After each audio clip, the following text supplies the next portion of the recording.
Okay, we'll just say hi, everyone. We've come together by the grace of God. I've sort of invited Wanako here, and I really have no idea what I'm doing. There was just really the inspiration to invite Wanako into a conversation, and hopefully that'll be guided, because I'm not really someone who's interviewing, and generally there is a conversation that happens and something comes of that, and answers and questions might arise during the course of the conversation. But I was inspired to do it because I don't listen to that many YouTubes or podcasts at all, but I've listened to a few with Wanako, and there is always such a beautiful exchange between the brothers, like Wanako and the brother who he's having a conversation with, because even though you've maybe in the past, how do you say it, talked about it almost as if it's an interview, you've mentioned you like to call it a conversation, because it's much more than an interview. And that's what I've really enjoyed, the few that I have listened to, because it is a real collaboration of brotherhood, and the grace and the gratitude and the and the love, and just the understanding that's come through to with both brothers, Wanako and the brother he's interviewing, how there's been just a sense of being of one mind. I guess that would be the best way of speaking about it. There's a understanding, and so there's been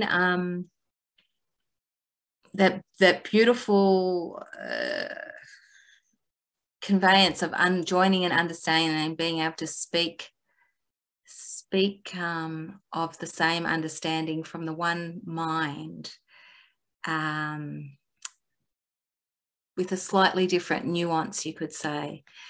I've sort of been seeing it almost like keys and codes, and the symbols used by different brothers, they're slightly different keys and codes, so they almost like speak to each other, so speak to the mind at different points in time and space in a certain way, and certain symbols are like codes for some brothers and unlock things for some brothers. Someone else might use convey, the spirit might speak a slightly different language, uses slightly different symbols for another brother, and yet it's pointing to the same thing, and that is that love and that joining that occurs out of time through the mind.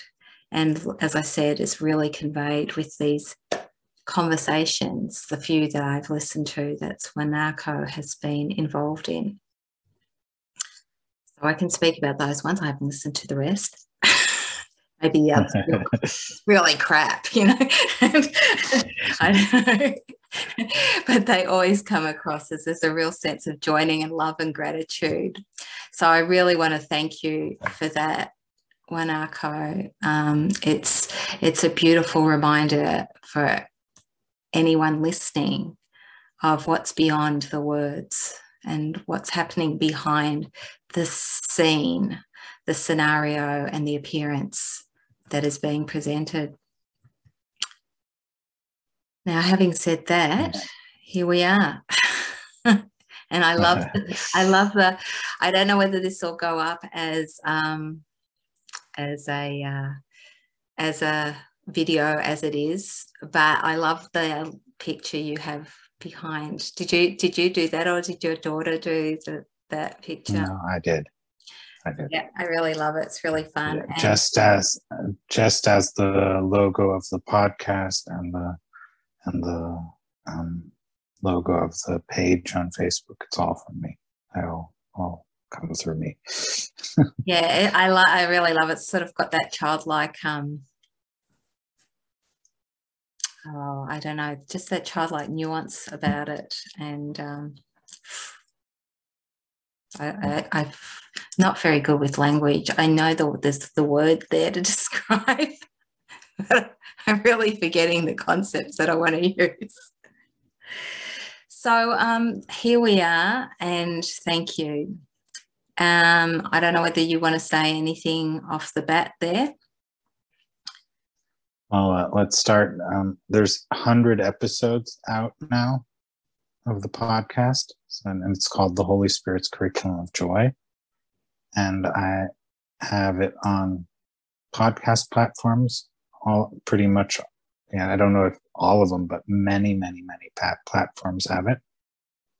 And if you have the RSS feed, you can add it to other apps where you listen to podcasts. So you even have more options than you have the official pages for. And it's on YouTube now. Right, which is really good because I don't really listen to podcasts. So I tend to go to YouTube. So sort of podcasts show up on what's like Spreaker and Spotify and stuff like that, do they? Yeah, it's on Spotify as well. Yes, exactly. And the good thing on YouTube, if you don't know English or you don't know the language that I use, I sometimes have episodes in German. You can get undertitles in the language you choose. So that makes it possible to listen to the German episodes as well. And the podcast, and again, remind me of the name, The Holy Spirit's Curriculum of Joy. Was that it? Exactly. So, and we have it live once a week on Wednesdays on the podcast Telegram channel. So that's easy to find. And it basically, I think you joining with another brother. And yeah, so maybe speak about that, like what happens with these podcasts. Yeah, so it's a joining of two people or more, because there's also people who are there live. So it's a joining of more than one person live, but it's of course a joining of many more people in reality, because even the people who listen later or watch later are included, of course. Yeah. So the idea is to join, to remember who we are, and whatever shape or form that takes can vary. My latest guest was a lady who's been living with symptoms of bipolar for her whole life. So we learned a lot about how that is for her, what it is for her, I even asked what would she need a sibling to do for her to feel comfortable around them, because she told us how she basically loses all friendships very quickly and stuff, or has. Right now she's in a stabler place, so she's feeling much better. She was able to write books and publish about it, and she also feels so happy about having been able to share her experiences on platforms where she could answer questions about bipolar when people had questions. And that's basically where the books came from. So she said that her answers to those questions were the basis for her book about it. So it was she feels so much more useful because she is helping others. At least that's the way she feels. Right. So it's interesting. It's kind of, in a sense, again, where the Holy Spirit starts coming into our lives and using what we've made, in a sense, in a way, giving it another purpose, or, in a sense, the experience. So it starts repurposing what we've made, which ends up helping us because there's sort of an extension that happens through it. And there's we are created to extend, naturally we're in extension in reality, and in perception, that give starts undoing our sense of lack. So just that purpose of being able to give in some way and being of service to something greater than our seeming isolated little separate self that we may have been identified with, is part of the Holy Spirit's curriculum of undoing that sense of separation. And again, it's beautiful to hear that with this woman, how it's working in her. Yeah, and it's not that she's studied A Course in Miracles or anything. I don't even ask that of my guests. They don't have to know A Course in Miracles. Yeah, that's but beautiful. They do need to be comfortable with the title of the podcast.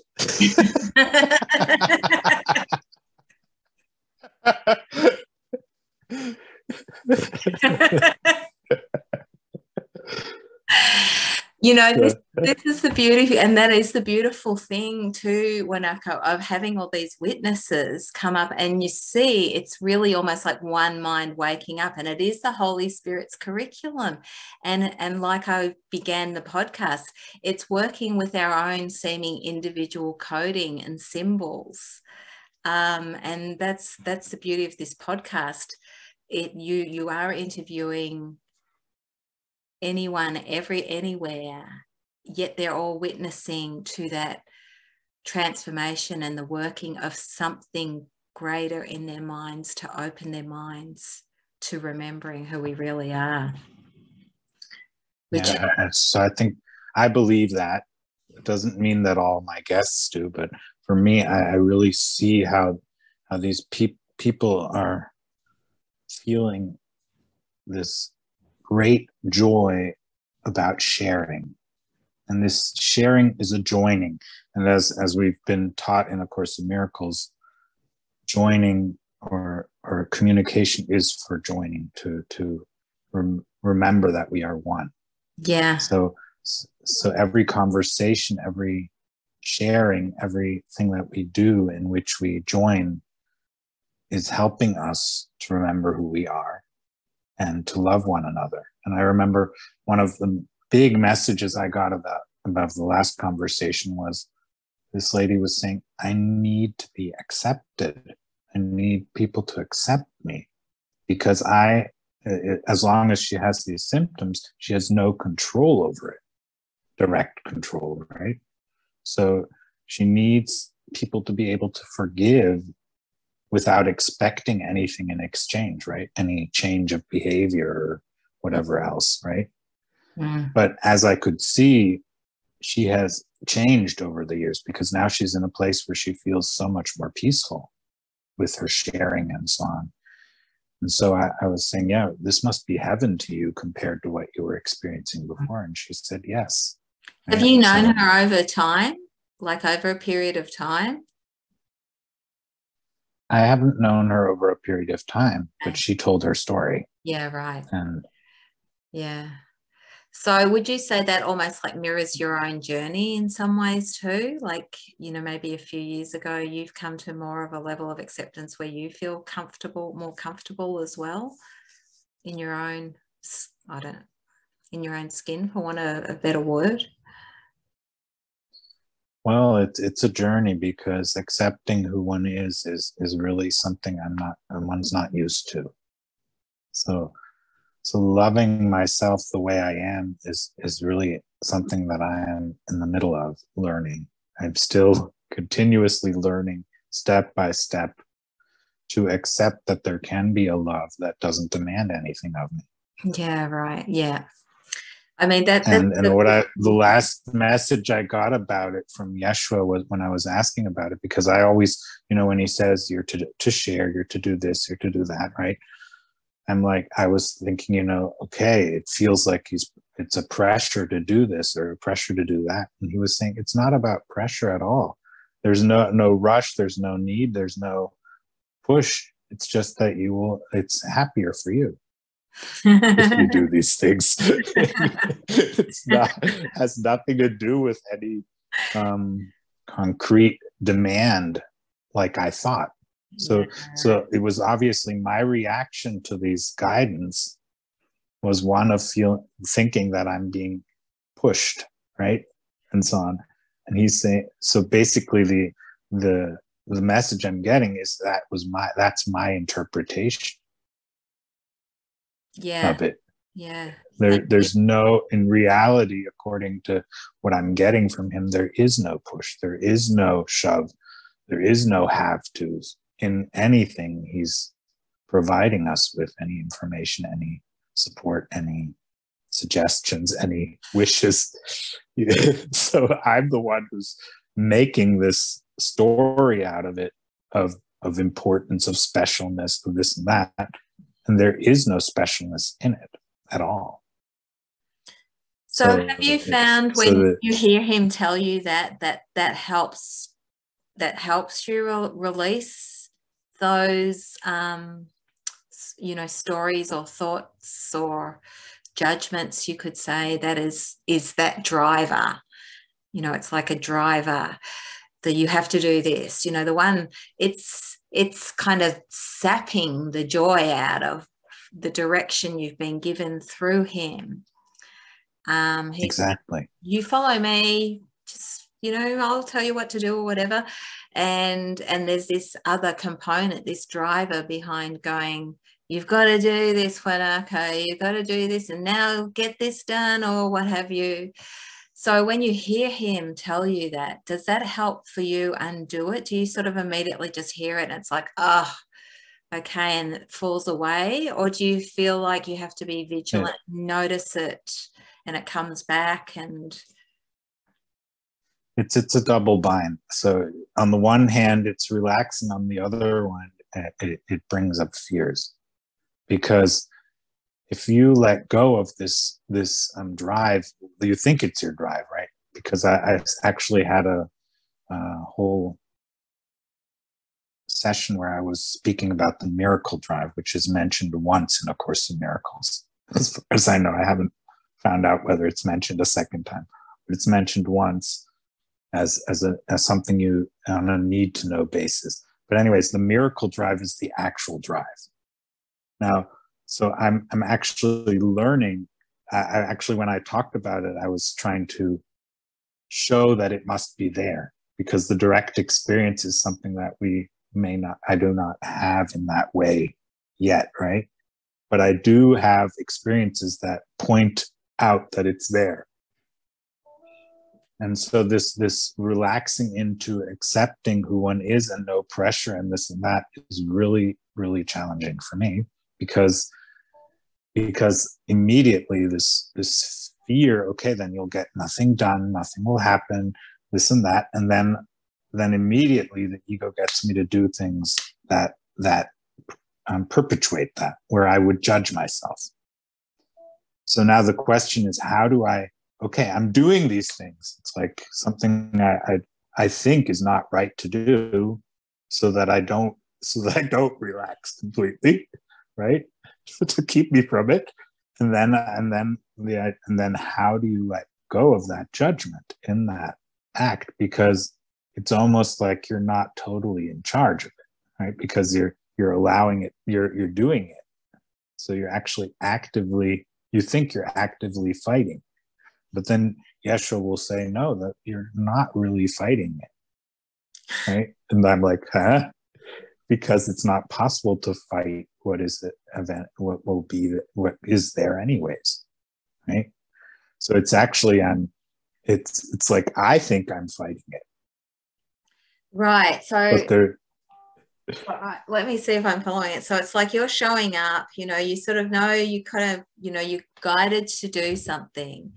And there's that difference where you can just relax into it and it just unfolds gently. Stuff seems to happen or it doesn't. And there's a timing and a flow from it. And, it might seem to happen a certain way. It might. Sorry, I'm just turning this up. That's Teddy.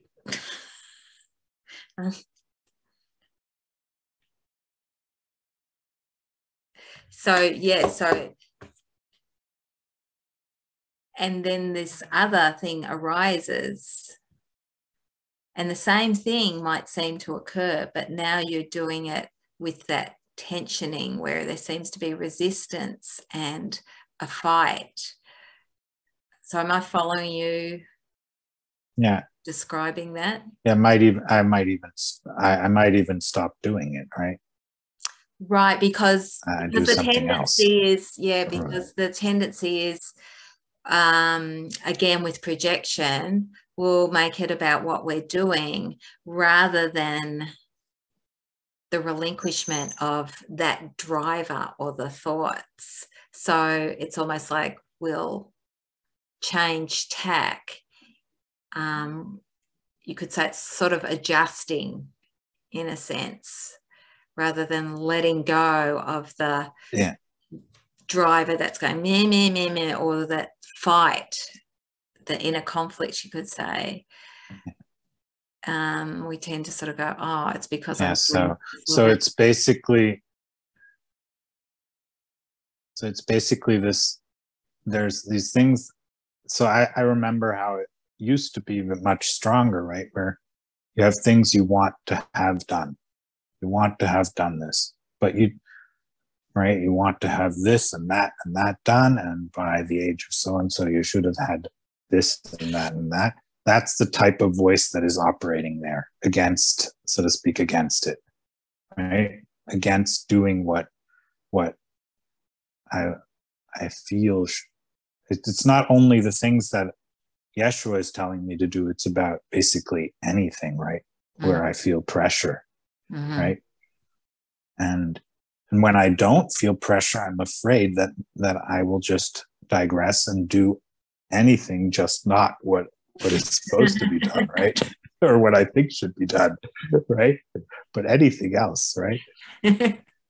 So the question is how to relax into being with what is going on now. And that's where the journey is, right? Yeah. So even if you're doing everything else other than what you think you should be doing, right? It's once again the setup of guilt. Yeah.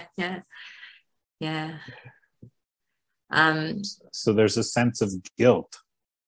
And this guilt is what A Course in Miracles is all about, of letting go, remembering that we are love and not guilt. Because I'm identifying with this guilt, right? And this guilt comes up with have tos, must, but don't do it, right? You have to, or if you do it with a lot of pain and struggle and unhappiness. At least that, right? If you're doing it, at least be unhappy while you're doing it, if you have to do it. Right? So don't be happy. This is basically the message. That's the message of that driver. Whatever you do or don't do, don't be happy. Exactly. Just don't be happy that it's good.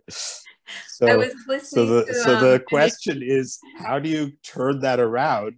No matter what you're doing, be happy. That's the big question. Okay, so here's my question. Have you found the answer to that yet?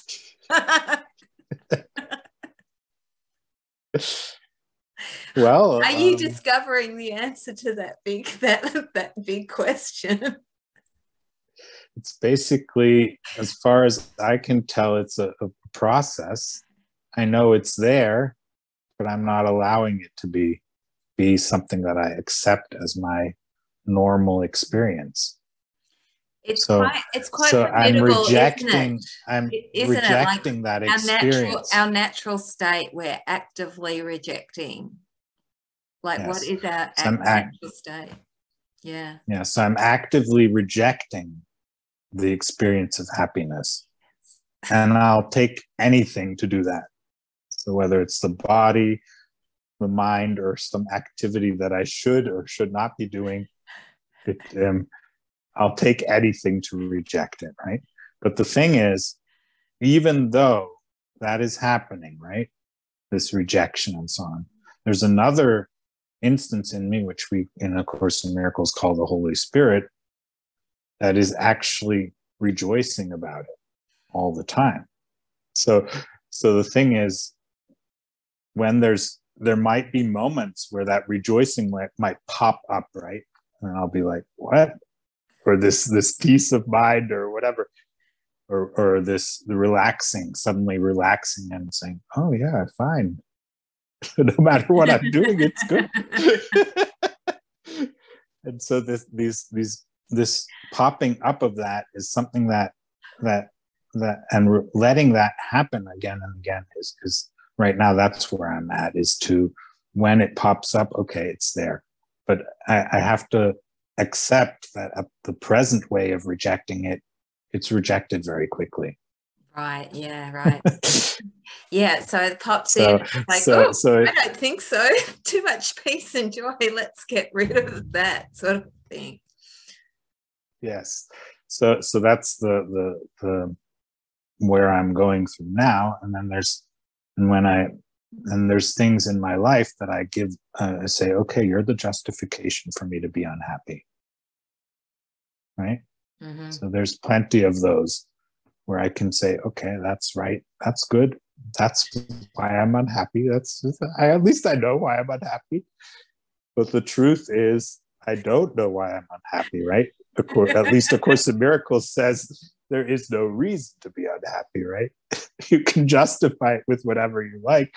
There is no real reason behind it. So this realization, there is something that doesn't feel unhappy about anything, that is active in a way, right? Yeah. So there is a slight awareness of that. But it's not a lasting peace or something like that. Yeah, so I go around and I sort of feel like I have a background of contentment that goes with me wherever I go, and there's a sameness in that everywhere I am.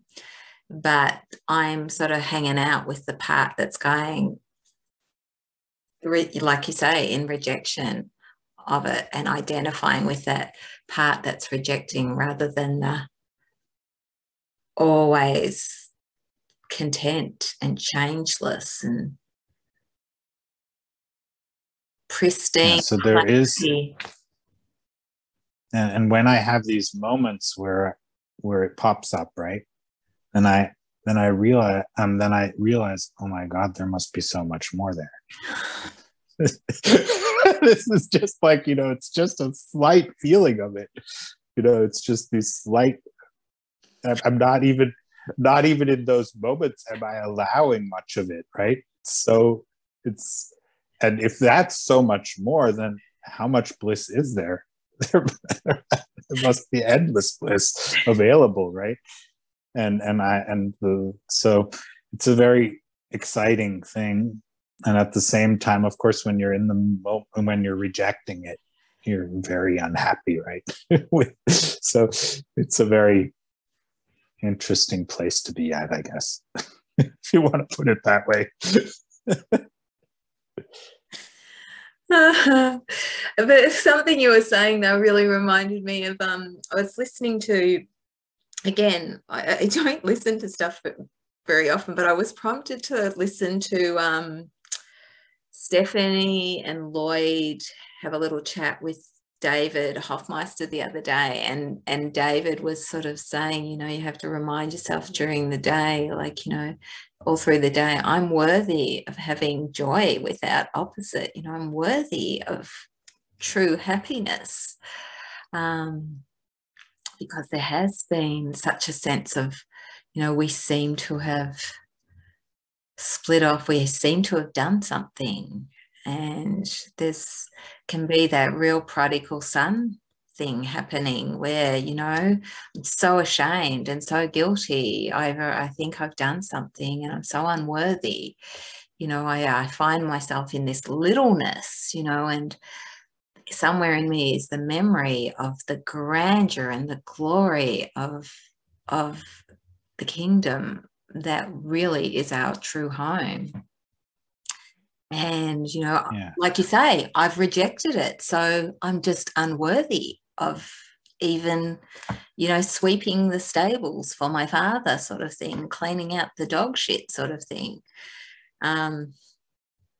So it's like David sort of, I think that's sort of part of the really contemplating, I'm worthy of this joy. I'm worthy of this happiness. I've had, you've given those glimpses, that peace. That's really my inheritance. It's I'm worthy of that. Maybe I could stop rejecting it. Yeah, that's the big question, right? When you're the worthiness, these are arguments that you've heard many times, right? In many books and many speeches and so on. So the thing is, you want to see yourself as worthy, But the thing is, there's also split up there, right? As soon as you say I'm worthy, then there's this voice that says, oh, you're better than everyone else. You're so much more worthy. You're so much better. You're so marvelous. You must be the best, right?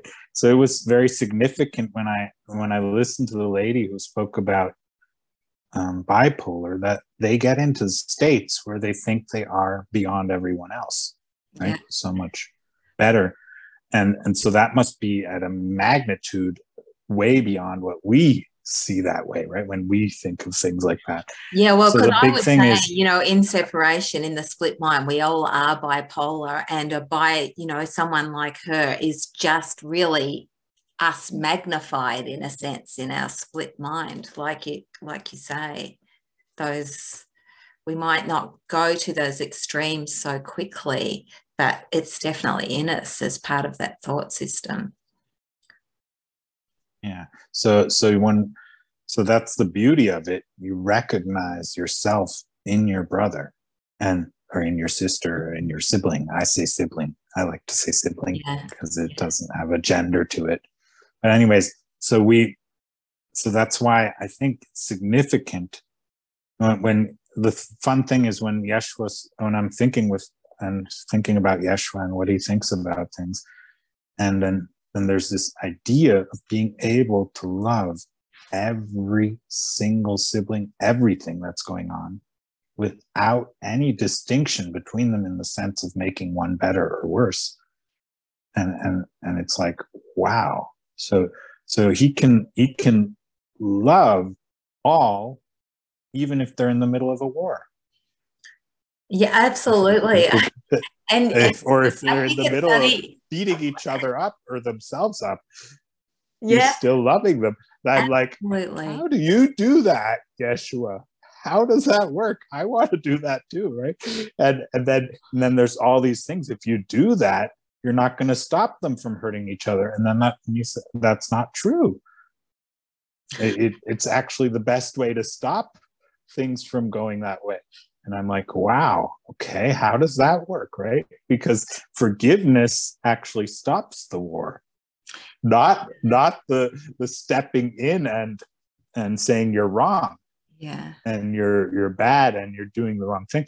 And like we're used to. And that's something that she mentioned, the lady as well, is that you can't reason with someone when they're in that state. No. Right? No. Yes, no. Yeah. Because it's a totally insane state. And it uses that mind so clever. It doesn't matter what would come out of your mouth. It takes it and twists it to keep the insanity going, because at that moment it's intent on the insanity and it doesn't. And so, as you say, it's the total acceptance that is, and staying out of the insanity and remembering who's behind the figure that seems to be spewing forth the insanity and acting it out in a sense. And that's where that as you said, that woman was saying, I just want to be accepted, and she's looking for acceptance. And it's something like David Hoffmeister again used to say, I used to hear him say, everyone here is really just calling for love. And that's what it is. It's like being able to just love your brother in the moment. That's where, Teddy, for me, he just loved me. It didn't matter how crazy I was. He could stand with me and just love me. And that's that gift of true acceptance, where we're no longer judging our own insanity, you could say, and remembering what's behind, what's our brother, who they truly are, or our sibling, as you'd say. Yeah, it's very remarkable, right? When you think about these things, that the opposite of intervening in the sense of saying, you're right, you're wrong, do this, do that, is actually the most healing. Now, how strange is that to a mind that has been trained to find solutions, right? Or find actions to take or things to say. and that the opposite, the things that are said are saying nothing, right? You're basically saying what the person already knows without attacking them in any way. At least that's what I think is going on when I don't even know, right? When Yeshua speaks through you or acts through you, it's actually the opposite of intervening in the sense of making things happen in one way or another. It's actually drawing, it's basically bringing the things to what is there. Yeah. And it's reminding the mind of the truth in that sense, which and for us, you know, if we're that one, for us to be right-minded and us remember in that moment who's behind that figure or that appearance, and in that the proper response which might be just to listen at times, or we're given a word. I always think of Jesus, he's like a thief in the night. You know, the Bible, you know, the real master is like a thief in the night, because we're defending ourselves. We're hell bent, like you say, we're in rejection, we're in resistance, we're defending ourselves. And when the brother comes, you know, when you're tightly wound and you're all wound up, and a brother sort of, or something's there pounding, and you just get tighter in your fear and defense. Whereas a real master, it's like he'll speak and he'll come in the back door and he might just say something. I mean, it'll be the attitude of the mind that's coming through that will really be there. But it's also, they can say something and it's not personalized, you know, it's not like you. It's almost like he comes in the back and just gently might just give a little word or a nudge that just helps that defense relax a little bit. So there's a little bit of a moment of remembering of something else that's beyond this grip of insanity. Yeah, and that's the big thing, is when you're thinking about supporting a sibling or supporting each other, it's a totally different process than the one that we're used to, right? So the idea that the world, or we've learned, is give advice, act, they need help with gardening, then go and help them, right? It may be the right thing to do, it may not be, right? But we're used to the idea that those are the only, either you don't help, or if you're not going to help there, then you're the bad guy, right? If you help, you're also the bad guy, because you're not letting them figure out things themselves, right? Yeah. So the thing is, how do you go beyond that? And that's, I think, A Course in Miracles is all about, is not being attached to that anymore, and realizing that the help is somewhere else. It comes from, and as everyone says, it comes from within, right? Rather than from without. But the thing is, we have so much, there's all this resistance, all this, I won't allow myself to be happy, because the moment I'm happy, it will disappear and it will go into the opposite, right? Then I'll be totally unhappy. If I allow so much bliss, and I'm certain to go into just as deep into the dark afterwards, right? Do I want that? Well, right? And so on. And so the question is that's probably not true, right? But we've come to believe. yeah, it's sort of hard to say that, because I guess in my experience, you know, like where Jesus says in A Course in Miracles, revelation is not necessarily beatific for the untrained mind. And so in a sense, it's almost like while your mind is split, so there seems to be light and darkness, that it can be, like you said, going way seemingly out, and then equally bringing up as equal amount of, you know, what's left of what you believe is darkness that you've still given reality to. So it doesn't have to happen that way though. And of course we have associated that, like I was just talking to someone before, we have, like you say, there's an association of the memory of the loss of that happiness still associated with the love.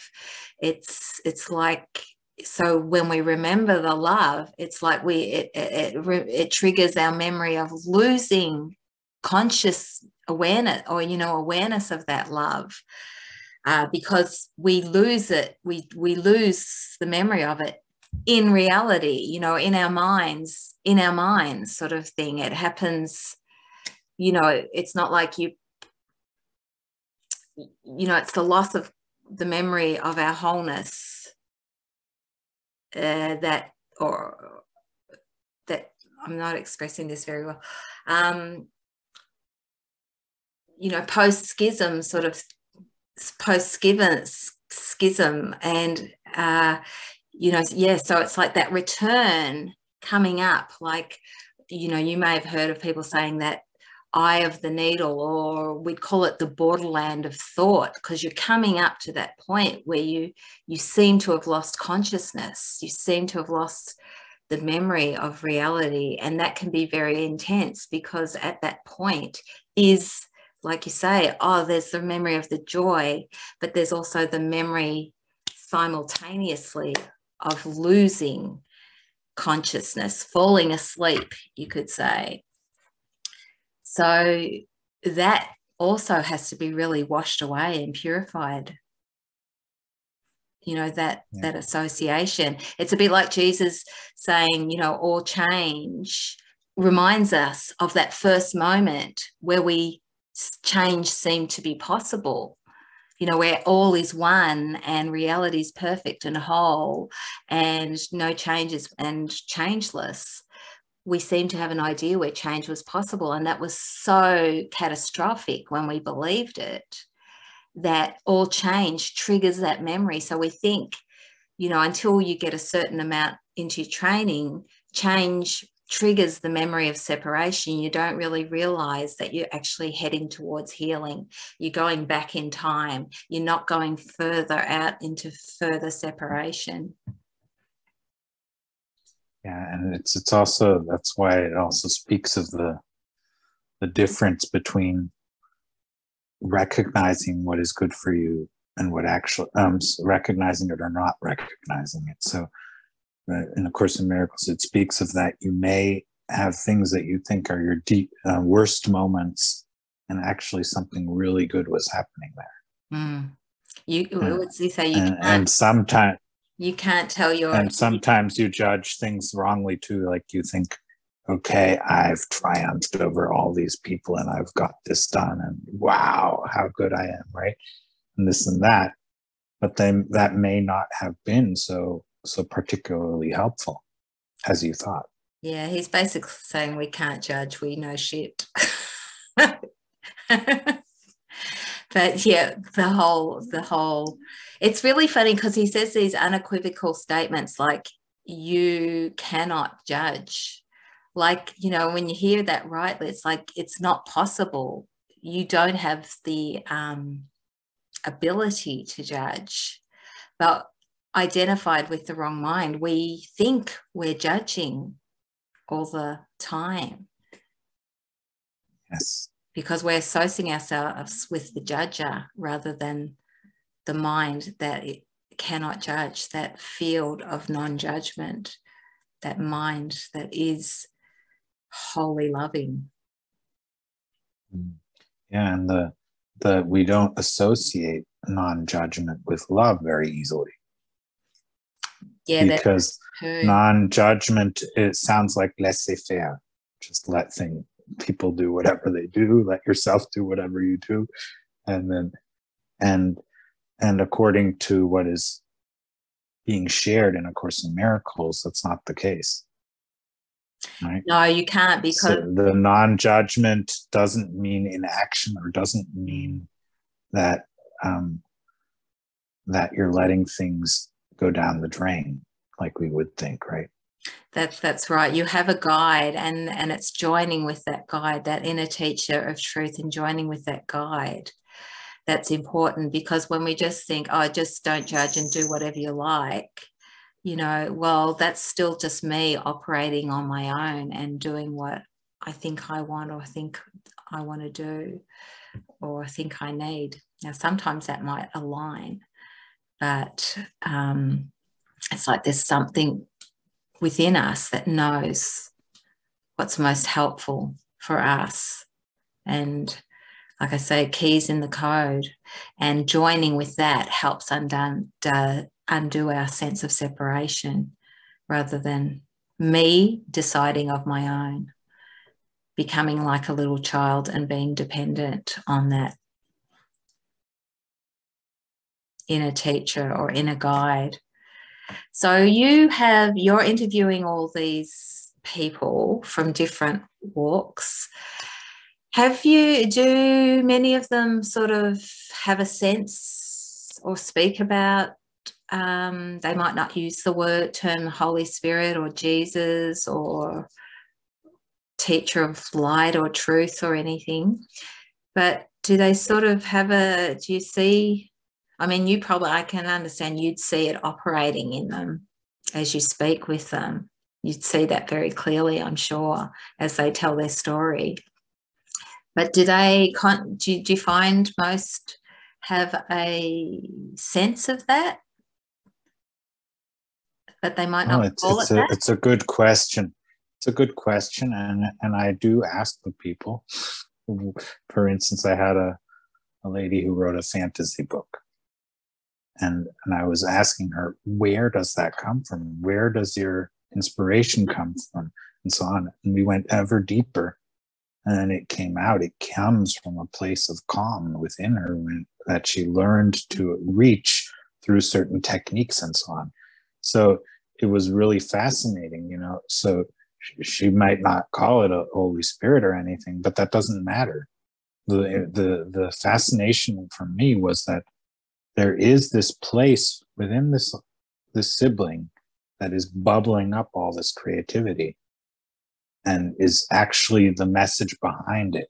So the fantasy was full of things where you'd call it violence and this and that, but the deeper message was something else entirely. And when we spoke about it, she was aware of that, right? Mm-hmm. She became aware of that, or was aware of it already. Mm-hmm. That's beautiful. So even a book full of conflict, it depends where it's coming from, what the message is. Right? And in most cases, I think people are really wanting to give the best of themselves in what they're doing. So in most cases, they want to remind each other that of freedom, of open-mindedness, of the ability to be who we are, right? And so on. And the forms may be very, very varied. So yes, there are those who use the word Holy Spirit because they're into A Course in Miracles and so on and so forth. They will use the word ego and all the jargon that we know from A Course in Miracles, and stillness and other words, right?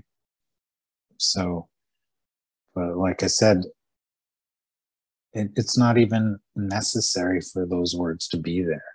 And that's what I think is so remarkable. I'm having these conversations, and in some, there's a few where I don't even mention A Course in Miracles at all. Not often, and still there is a message there for everyone to hear. Yeah, well, peace and love and joy I wouldn't have thought freedom. About guidance or anything until reflectively, in reflective, I wouldn't have used those terms at all. But when I look back, I mean, you can sort of look back on a certain period of your life and see bits of guidance, but there was a certain point where stuff started happening. It was almost like there was a speed up, and I started having little experiences and things like that were out of the,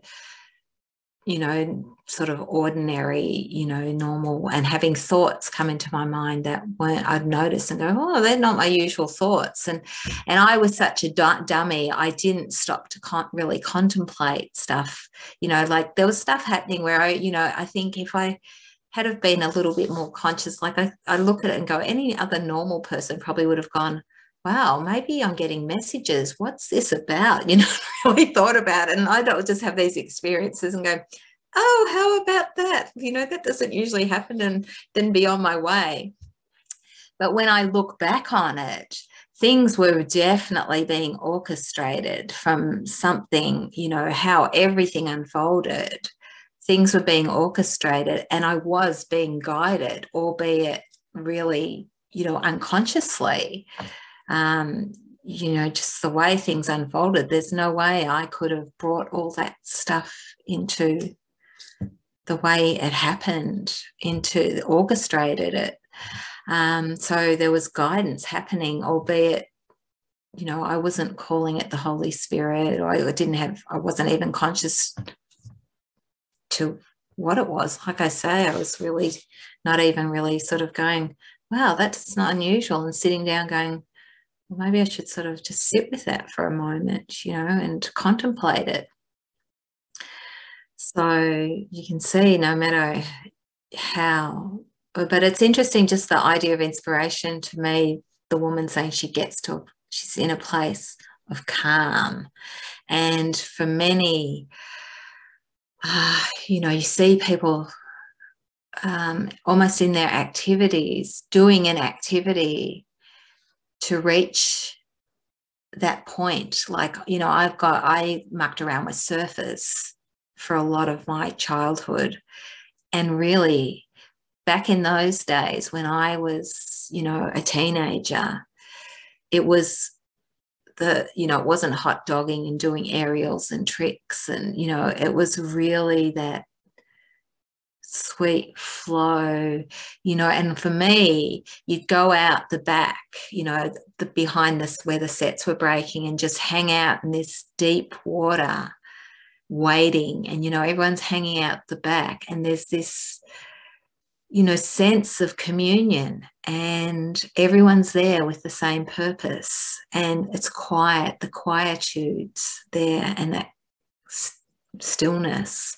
And so I look back on those times, and that's, a lot of guys, when they're surfing and stuff, that's what they're looking for, that point of stillness where their mind just drops out and it's quiet. And I mean, I know a lot of surfers too, in barrels and stuff, their mind can open up and they'll have an experience. They'll have a true light experience.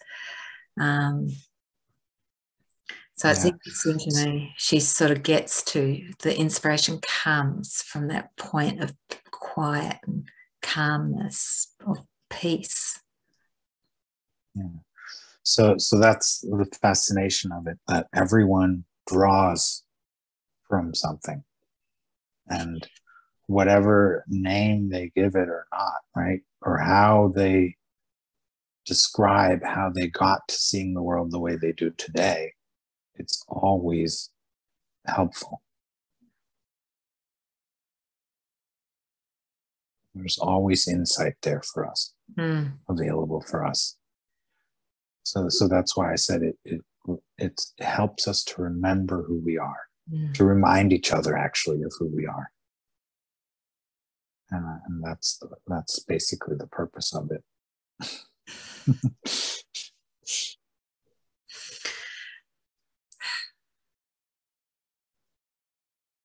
Yeah.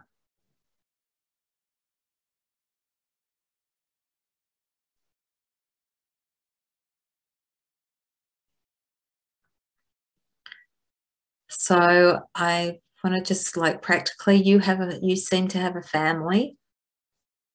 Yes. And so how have you found everything unfolding within that parameter for you, with your mind training, and, as you say, stepping back from being Mr. Fix-It or Mrs. Fix-It and the problem solver? when things seem to arise up in your daily field of experience with family. Do you have a wife? Yes. With wife and daughter? Yeah, well, that's a big one with family. As we know, that's where the rubber comes to the ground. So you have everything comes up there, right? Everything. Are you drawing on Ram Dass's "If you think you're enlightened, go and spend time with your family"? Yes, absolutely. So, yes, I'm drawing on that quote from him. Yes, and so yes, everything comes up, but the same thing happens at your workplace, at your wherever you are. Everything comes up. So that's where the question is, how do you get to the place where we are being guided to through A Course in Miracles and other means? How do you apply that to your life? And that's where you notice that application is something you don't know how to do. You just don't know how to do it. Mm-hmm. So it's amazing to have the intention. That's already very powerful. And the question is to allow that intention to become more. Yeah, I mean, as Jesus says, it's a little willingness, but then he says it takes abundant. It's like, it's, what is it, bait and switch? Bait and switch, he gets you in with, you just need a little bit of willingness, and then he's going, you really need an abundance of willingness. So it is, because we don't really know. It's like Teddy used to always say, it takes a miracle, and there's really no formula. Like, we always want methodologies within the egoic framework where, I just do this and then this happens. But it's not like that. It's really, in that sense, moment to moment, not knowing and going, here I am. I not know, show me, sort of thing. Help me step back. Yeah.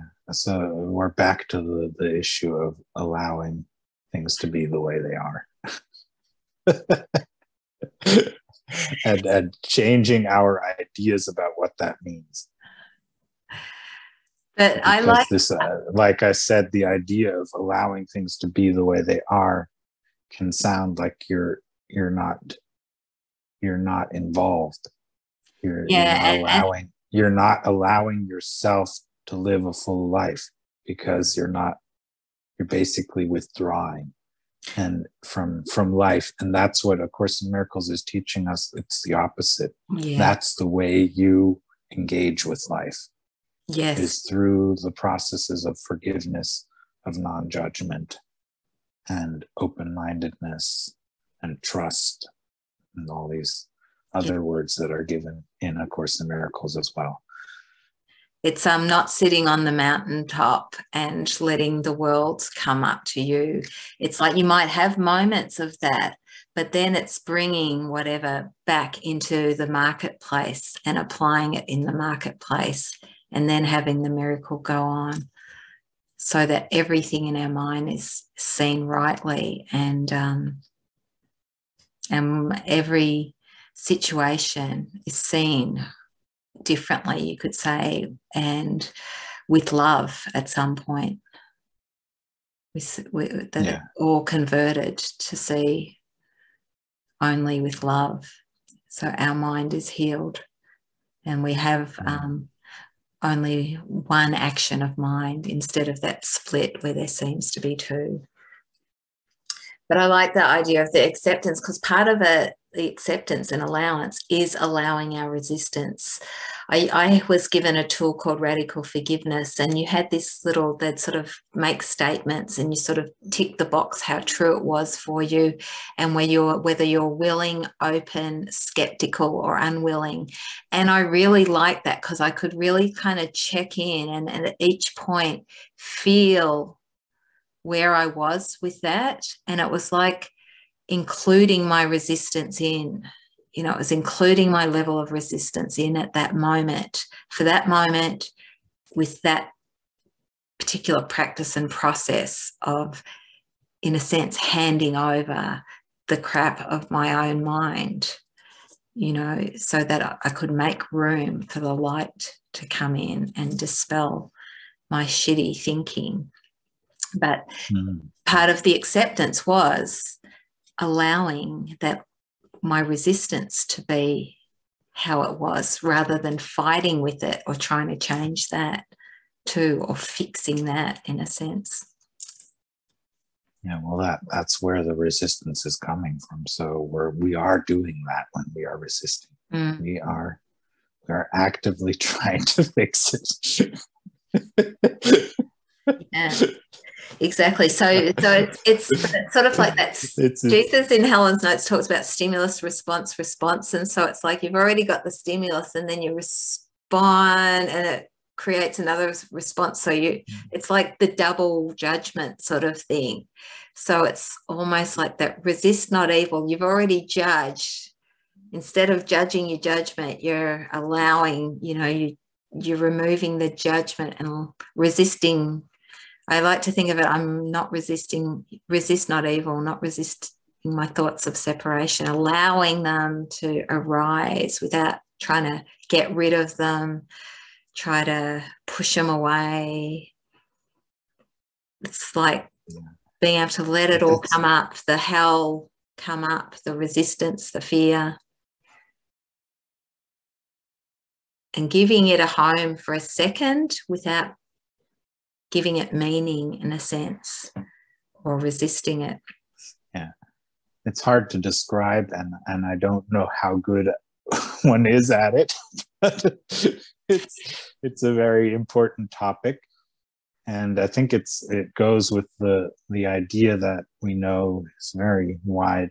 The truth will set you free. So being truthful about where you are at now can actually be more healing than trying to change it. That's right. It is in the honesty. Then I can ask for help and everything too, and I can look at it. But I like how you said, I don't know how we express it, because it's like an action of mind that somehow we learn, and attempting to just through some sort of process and practice and working with the spirit in our mind.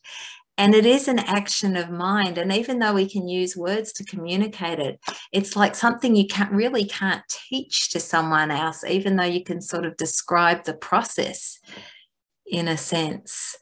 Even like a friend of mine who was getting really strong anxiety, like really full-on anxiety. And I was trying to sort of say, can you just make room for it? Like just sort of give it a home for a moment. So you're not trying to push it away, which will make and get rid of it, which will intensify it. And it's like, didn't matter how I tried to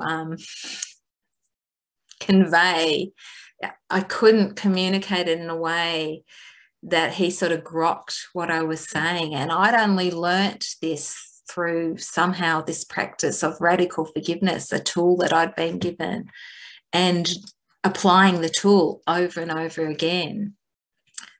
So it's this describing or this sharing, like I say, many people are sharing their stories in podcasts, that allows you to remember so it's not a how to, but a remembering of what you already are capable of or what you are able to do. So a reminder. And that's why we can describe it, and it's helpful. Yeah. Because it's just it's something that we already know and therefore can remember. It's already there. If it weren't there, any description would be of no use to anyone, right? Yeah. So even a story by a sibling would not be helpful if there were not something there that could have any idea of what it could be, how meaningful it is for you to remember your infinite value. And yeah, it's just sort of like just going for a moment, you know, you sort of traverse space and time for a moment in your own storyline. And it's always present. It's always been with you. And it's like you say, we're rejecting it and we're just turning away from it all the time. All we have to go is go here, and we're turning away and putting a veil on or a mask on. You know, we're sort of going like that. It's not there. It's not there. But we're just turning away from it. Yeah, and since that's impossible, the present will take over at some point. Exactly. It's like a friend was talking about. It's like we're playing hide and seek, you know, and it's a no-brainer, you know. So everyone knows where you are, you know. You're hiding behind the cupboard, sort of thing, like. And you haven't gone anywhere or done anything. Yeah. Okay, sweetheart. I'm sort of feeling prompted to wrap it up then. How are you feeling with that? Yeah, I think it's the right time. All right. Well, thank you. And thanks for anyone who's listening. It's really just a joy to join with Wanako. Yeah, I might add, it's an open invitation, the podcast. So anyone who wants to share their stories is welcome, or their insights, because some people only want to speak about the present, which is fine too. I've had guests who only speak about the present and their present experience. Beautiful. So that's welcome as well. So yeah. There's many ways you can share. And yeah. That's beautiful. And we'll actually put in the, it's not a feed, it's whatever the information and description, we'll put the information how to contact Wanako if you are interested in having a conversation and joining in the Holy Spirit's curriculum of joy. Yes. All Perfect. Right. I'll end the recording here.